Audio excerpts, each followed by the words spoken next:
Hey, have you ever wondered what it means to have a marketing strategy?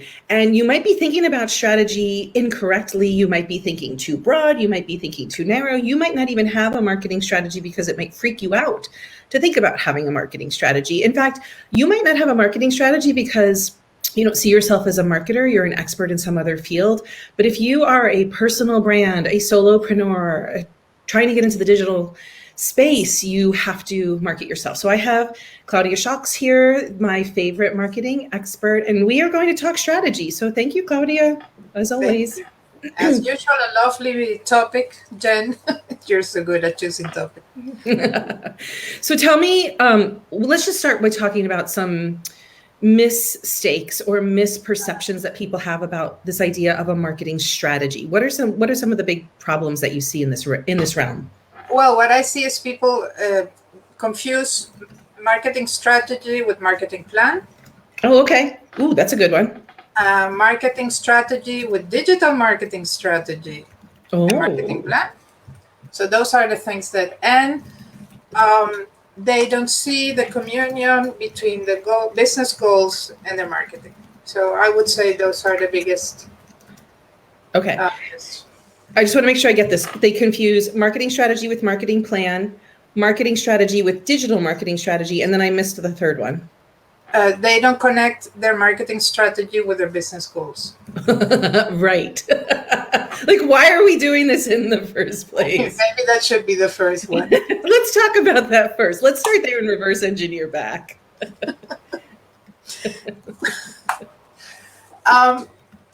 Well, so you've heard me many times saying that marketing is the relationship with your customer. Mm-hmm. So a marketing strategy is how you're going to make that relationship go from zero to profitable. Mm-hmm. And the customer stands central in your business.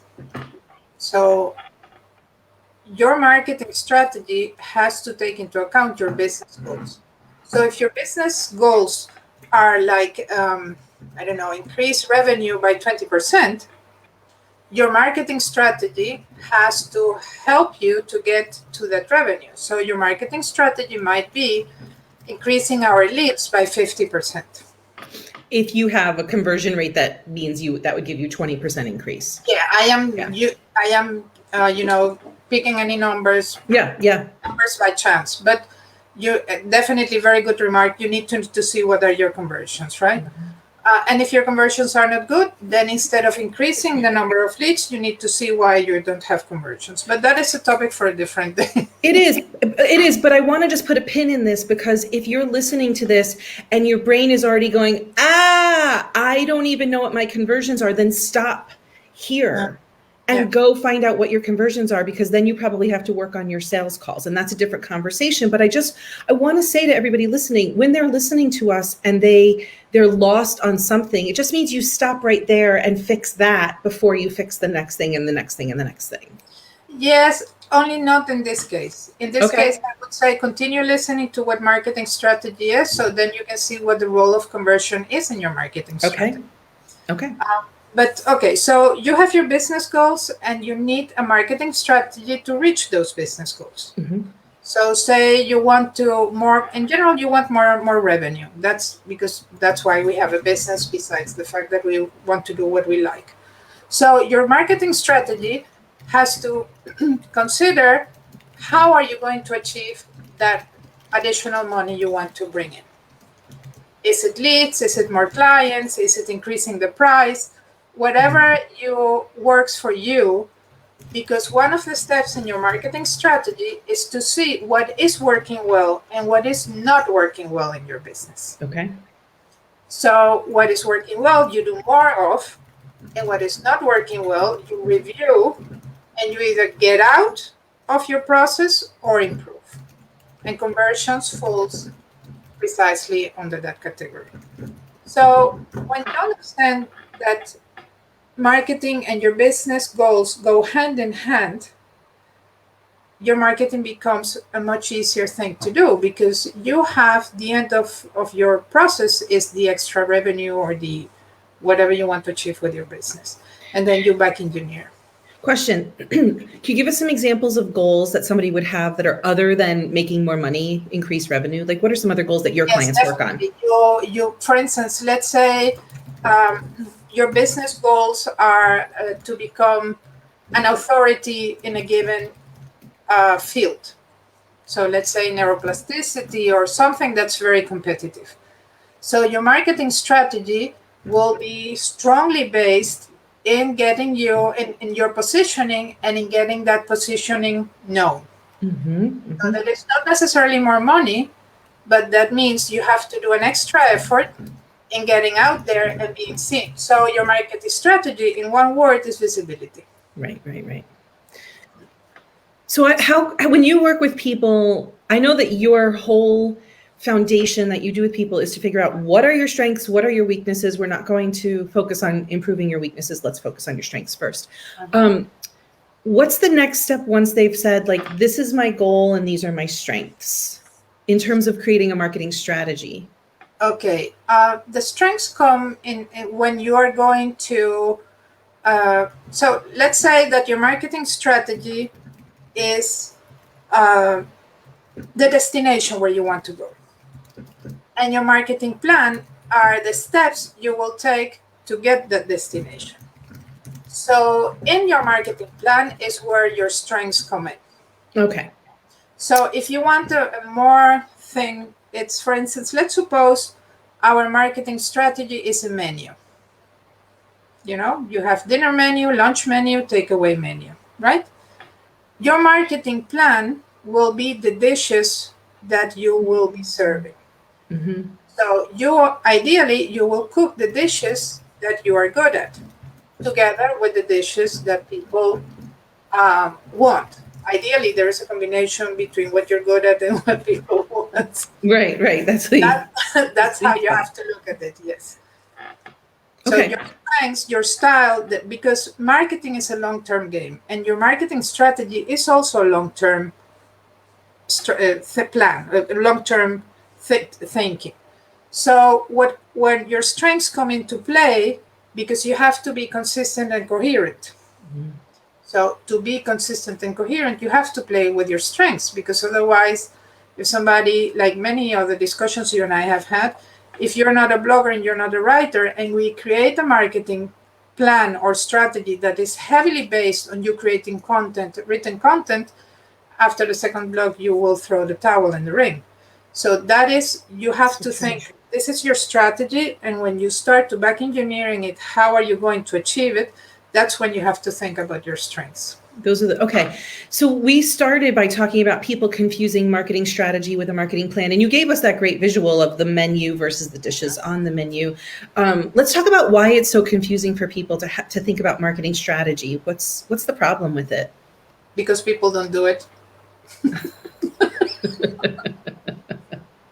That's the short answer. Why don't they? So why don't people want to have a marketing strategy, or they don't know how to?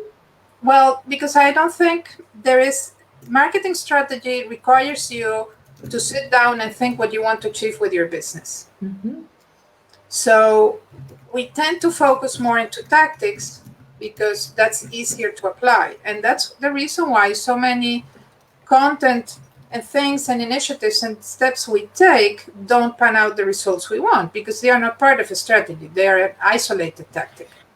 So when you have a strategy that is, for instance, become better known, becoming a known name, becoming an authority, then your plan is, okay, what am I going to do? I have a PR plan, I have a media plan, I have a content plan, I have a speaking gig plan, okay? Or those are part of your plan. And then when you see the context of everything, then you can say, okay, in this speaking gig, I am going to talk about this, and I am going to support it with this blog or this social media post or whatever, which is your area, and you can elaborate on that, right? And that then all your efforts have a sense. But we usually forget, like, going back to the menu, it's like you do groceries. So the tactics are everything you bought, And your marketing plan is the brown bag where you're going to put your groceries. So if you don't have the brown bag, you will leave the supermarket juggling with everything for it not to fall out of your hands. So that's keeping in the food. I love this whole metaphor.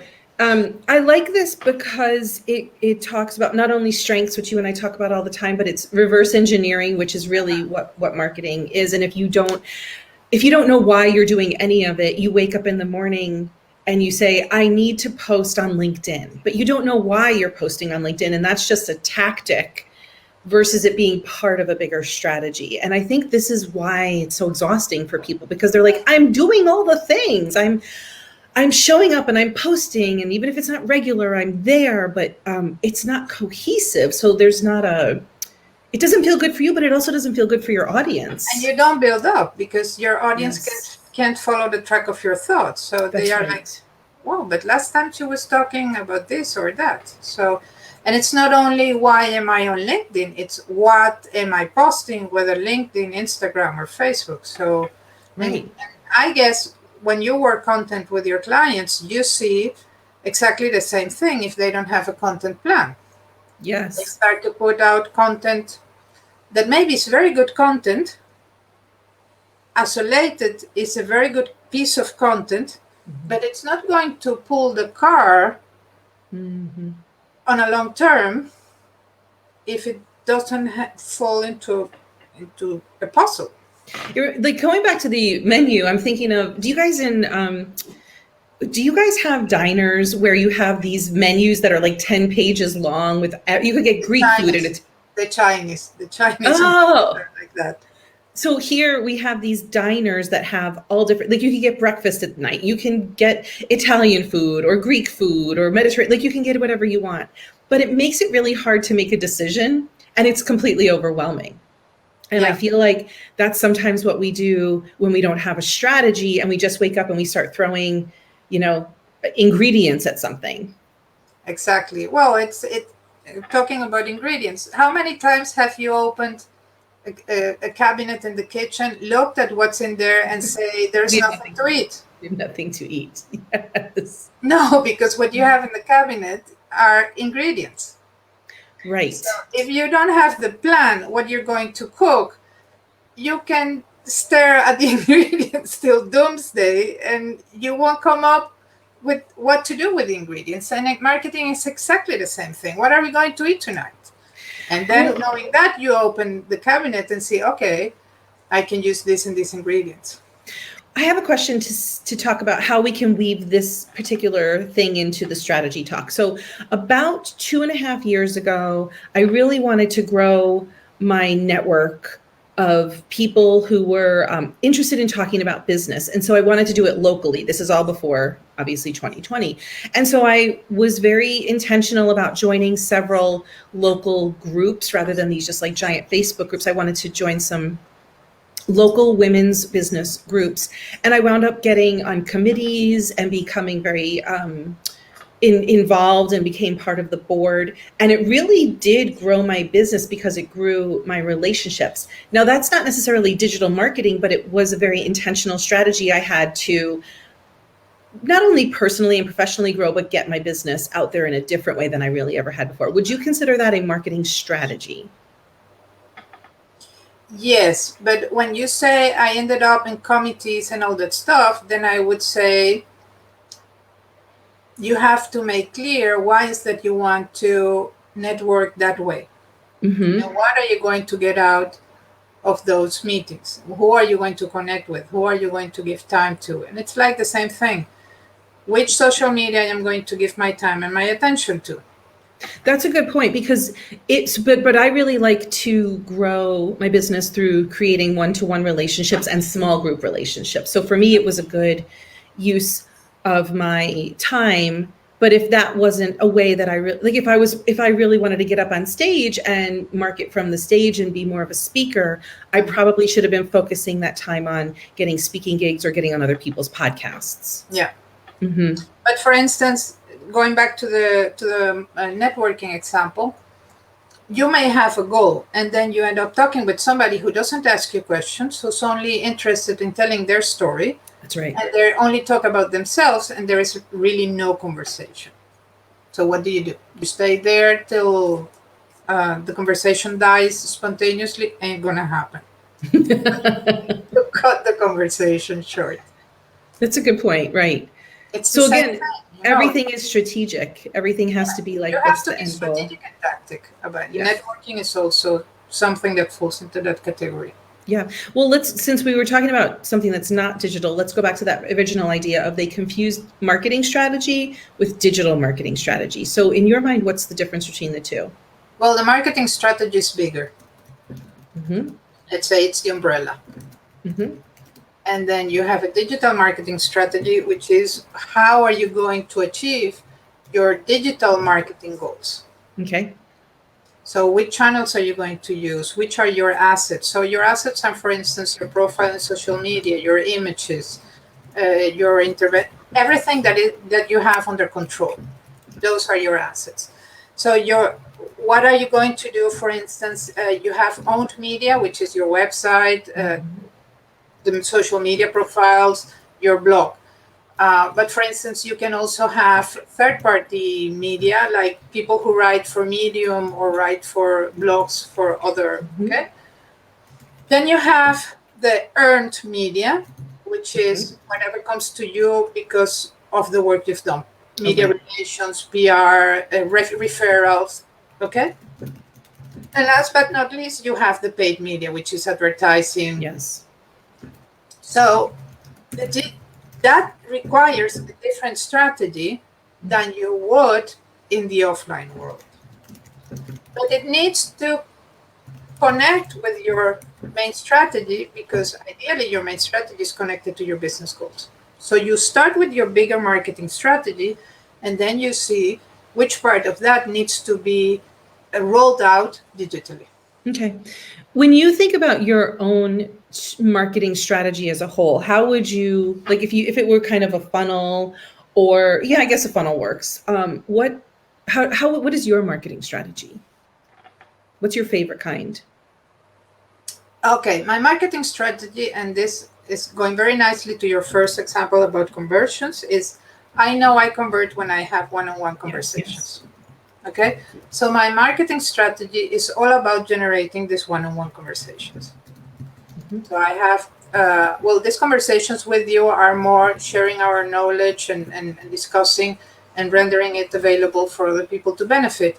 But nonetheless, it's still a way to position ourselves. So if people want to talk with us about this, they know they can reach out for us. But for instance, I have 20-minute marketing calls where I solve a problem you have. I have my marketing quiz, the strengths, the marketing style quiz. So everything in my marketing leads, and there are holes in my marketing strategy, definitely, because, my content, not the content I do for my clients, but my content has more holes than a calendar. But my strategy is all geared to these conversations. So, and in these conversations, I know that I am at my best because I am very intuitive. So that is one of my other strengths that I put into my tactics. So I have the strategy calls where I put all my senses into that person's problems and goals, etc., to find the best solution for the person, whether it's me or somebody else. So nobody leaves a discovery call without a solution. Yeah, and you have like an 80% conversion rate on your discovery calls, right? 90. Oh, excuse me. Excuse me. Oh, that 10% makes a big difference. I know it does. So these are good questions for people. I mean, all of the clarifications you've created today can free people up if they can start thinking about, the menu down to the ingredients, down to your example of not bringing a bag to put the ingredients in is another great example of how we sometimes are focused on our content or our marketing, the use of our time and energy, when we really should be starting here. Like, what is it we want our marketing to do for us? But are we really focused on going to the grocery store? We should be focusing on the menu, but we're focusing on being at the grocery store and picking up random spices. You have to go a level higher. you have to think, for instance, how do you want to feel after you have eaten that meal? Oh, that's an even better question. Well, Because this goes that back to will our decide conversation. what you're going to eat.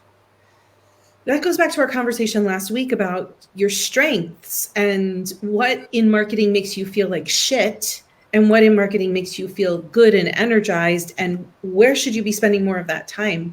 Because if every time you eat from the bakery you feel like garbage and you feel lethargic, then maybe you shouldn't be at that restaurant. Yeah, definitely. But you first have to think, okay, what is that I want to achieve with that delicious meal, or with that, nutritional meal? What is what you want to achieve? Then you can decide what meal are you going to cook. Then you go to the recipe, then you go to the ingredients, and then you go to the store with your bag. Yeah, and I think that until you know, and this is why actually the plan that you and I help people create, that roadmap for themselves, like once you know. So for me, my roadmap is I take people from content struggling and being invisible to being a content powerhouse. That's where they go, and all along the way. So I know what I'm reverse engineering for, and I don't ever feel like I'm at the grocery store just picking up random spices in my marketing. If you at some point find yourself there, you go back to your strategy. Mm-hmm. And you can pick it up from there, because life happens, For instance, 2 weeks ago, my hard drive died. Oh, yes. And it really got me off track from my personal things, like my meditations, because I was fully focused onto recovering, getting my laptop up and running again. So things happen. You get derailed, you get off track. You test a new thing, but if you have a strategy, you have a handhold, and you can always go back to it. Yes. So I would suggest that people, of course, get on a call with you. Those 20-minute calls that you do, you get really laser focused in, they can identify something and plug the hole. Because I think what's happening for most people when it comes to marketing, especially if they're not marketing experts, if they are an expert in, like health or nutrition or design or whatever it is, they have to market themselves, but it's their least favorite part. But you really do help make it more palatable and easy. Yeah. Yes, and because when you ask very concrete questions, you can get to the root of the problem very quickly. And that's how this 20 minutes really, sometimes are 30 minutes. I don't mind if it's more time. But people sometimes say, how can you do that in 20 minutes? Well, try it. Well, you also have done it for so long, it's like breathing to you, and you can kind of see what people aren't seeing or see you. But I just want to say one more thing about this. If you are somebody who has invested a lot of time in your marketing and you've paid for a website and you've been posting on Instagram, but you're not doing the right things and it's not working anyway, many people are very resistant to going back and doing that root work. Like, shit, now I have to redo my website, or crap, I don't even belong on Instagram, or whatever like tactics they're using. So I think for this to really work for people, they have to be willing to say, whatever I'm doing now is not working, and I'm open to shifting or going back and examining my foundations. And if you do your foundations right, you just have to do them once and then review them every so often to make sure you don't have holes in your foundation, or your buying persona hasn't changed, because your business grows, and as your business grows and your experience grows, you maybe decide to do something different. So your buying persona changes, you need to go back to that word. Yes, and once you do the foundations, the next time you do go back, it's all easier, because actually you just took a look at my new website and you were like, I really like it and it's very good. But it took me like a half a day versus the 16 to 20 hours it used to take me to update my website. So when you have the foundations and you get the laser focus and you get really lasered in on what your strategy is and what your messaging is through these foundations, it's incredibly much easier. You definitely go through the growing pains once. Yes. And then it's just question of plugging back and, redoing it with less pain. Yeah. So I'm going to just wrap up by saying, if you're struggling with a marketing strategy and you feel like you're kind of tactic here, you don't even have a plan, you're calling it a strategy, you might not have what you need. And Claudia is really excellent at helping you with that. I can help you with the content stuff after the marketing strategy is in place, because it's really not even worth doing the content until you get that marketing done. So I've put her website here, and her 20-minute calls are quite excellent. So I hope you take advantage of getting in on her knowledge. Anything else, Claudia? This was a great topic. Yeah. That's it. She says that's it. That's it. Enough food for thought. That's my Dutch friend. That's it. We're done. Goodbye. All right, everybody. Thanks for showing up. I'll talk to you next week. Bye.